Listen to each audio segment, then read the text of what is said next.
Welcome to On the Line, the show that connects you to Vice News. This week, coal ash is the toxic byproduct of burning coal for energy. Stored in almost every state, there are few regulations in place, and it's leaking contaminants into the environment. Neha Shastry traveled across the U.S. to see the people and the places most impacted by this toxic waste. It's crazy to think that they're just bringing trucks and trucks of coal ash up here. Now, live from Brooklyn, Neha is on the line.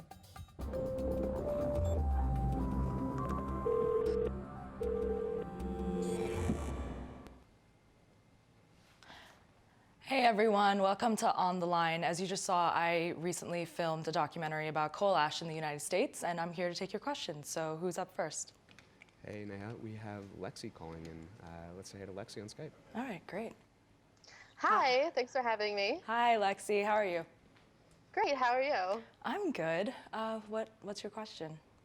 Okay, so I'm from Ohio, where there's a lot of fracking, and last summer I went door to door just kind of talking to people that had fracking sites within miles of their house, and the vast majority of these people had no idea what's going on. So my question is, why do you think things like coal ash and fracking and things that could potentially contaminate the groundwater, why is this not common knowledge, and what could we do to fix that? Well, that's a really good question. I think that, at least in my opinion, the reason why it doesn't seem to be common knowledge, especially to even people who are being affected by it, seems to be a pattern when it comes to industrial pollution. I mean, you see this with fracking, we saw it with coal ash. I think, a lot of companies across the board just, are quite tight-lipped when it comes to things like this.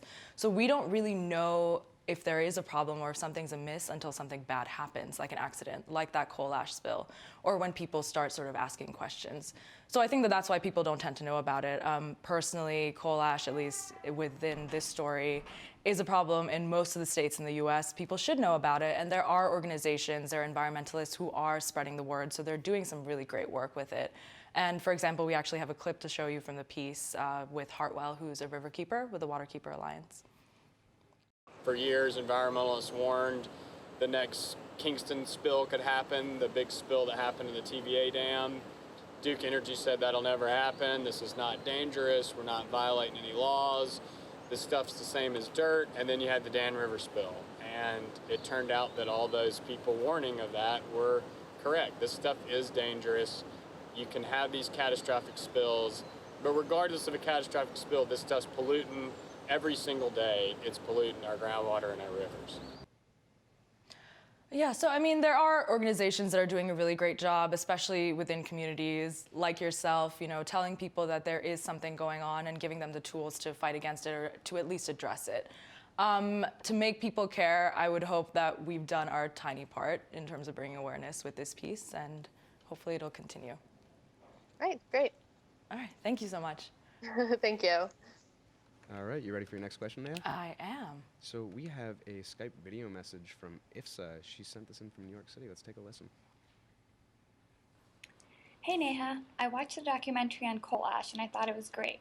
I was wondering, what are the challenges of covering an environmental story like this? All right, well, that's a pretty good question. I mean, this story was challenging mainly in two ways. Firstly, it was science heavy, and I'm not a scientist. So there was a lot in the research process to just wrap my head around things like, what is hexavalent chromium? Why is it bad? And so today I would say that I have a deeper knowledge of it, but I'm still not a scientist and I can never really claim to be.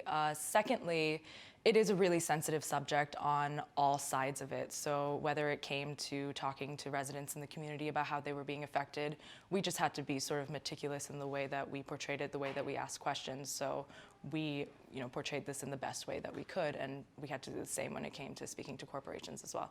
So that was a great question. Thank you. All right, you ready for your next one? I am. Let's say hey to Patrick on Skype. Hey, Hi. Naya. Hi, Hey, Patrick. my question is, what's the impact on the local wildlife around these areas, and specifically through the seeps? So like in the Broad River, are animals and fish, are they surviving with that through the seeps? Like, can they survive, or is it just like a bunch of dead animals or something? Well, this topic in particular wasn't something that we explored specifically in our piece, but there definitely are impacts. So For example, when we were at Little Blue Run, which is the largest coal ash impoundment in Pennsylvania, the resident that we spoke to over there, her name is Sandy, she told us that hunters would see deer getting stuck in the pond and then they would kind of be left there. And then as well as geese sort of dipping in and their wings would be filled with coal ash and they wouldn't be able to fly back out.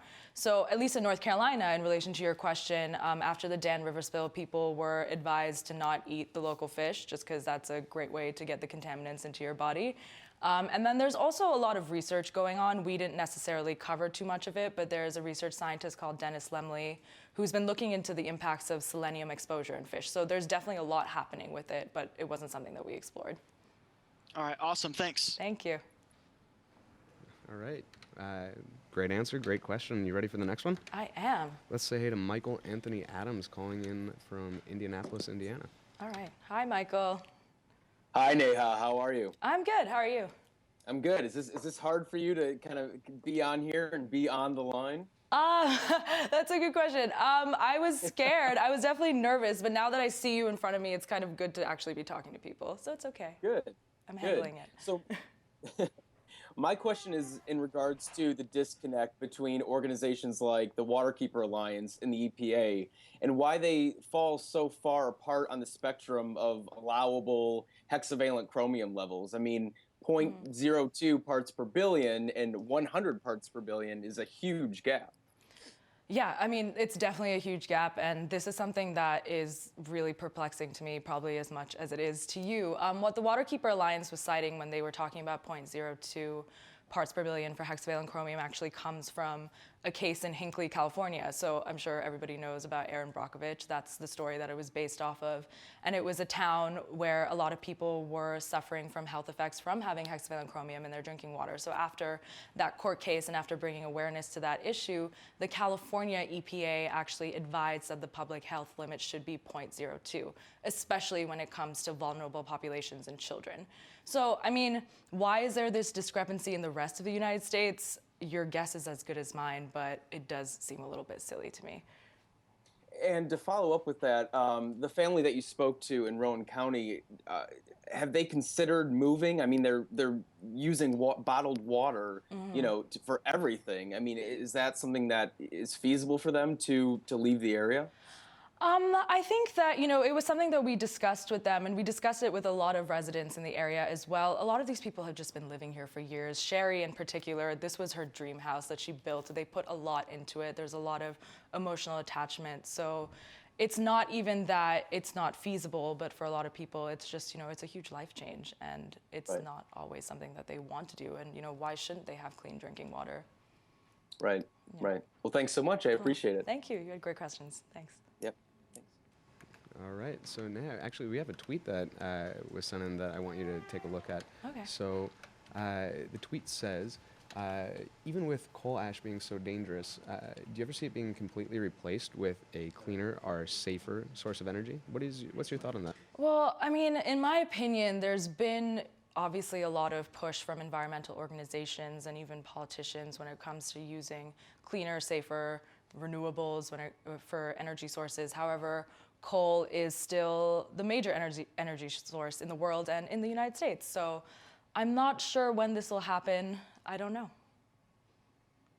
Well, that's an honest answer. So we're almost through the show. I've got another video I want you to take a look at. Hey Nia, it's one thing to see it on the news. It's quite another thing to live it. My family lives in one of the communities that you covered. Behind me you can see the thin tree line that separates my family from the coal ash ponds owned by Duke Energy. Like the Gobbles, my well is also contaminated with high levels of hexavalent chromium. My question for you is, are there any other communities that you covered, and what are the challenges that they faced? Well, that's a really, really good question. Coal ash is a problem in most of the states in the United States, so we did speak to other communities. You know, it's a problem in Montana, it's a problem on the Navajo Nation in Arizona, and a lot of the issues that they face have to do with contaminated drinking water, so that seems to be one of the bigger issues across the board. But when we were in North Carolina, Sherry Gobble wasn't the only resident that we spoke to. We actually spoke to quite a few people, a couple down the street called Ron and Joanne Thomas, and we actually have a clip for you from that interview. Ron has had malignant cancer, And I've had a benign pituitary tumor. I've had kidney failure twice. None of this ran in our family as far as thinking, well, this is something you're going to inherit. It was all new. Well, I got a lot of chemicals in my body. Cadmium, lead, mercury, arsenic, nickel, platinum, and it just goes on and on. Is this consistent with some of the chemicals that are found in your drinking water? Yes, it's my understanding that it is.